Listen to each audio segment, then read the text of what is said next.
काकडखुंट तालुका अक्कलकुवा येथे आगीत संपूर्ण घर जळून खाक।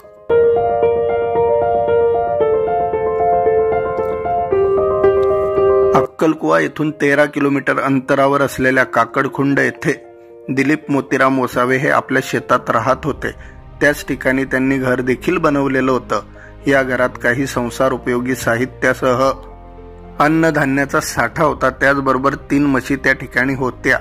मात्र तारीख 14 रोजी ते काही कामानिमित्त बाहेर गेले असता सकाळी 10 ते 11 वाजेच्या दरम्यान घराला अचानक आग लागली आणि घर संपूर्ण जळून खाक झाले।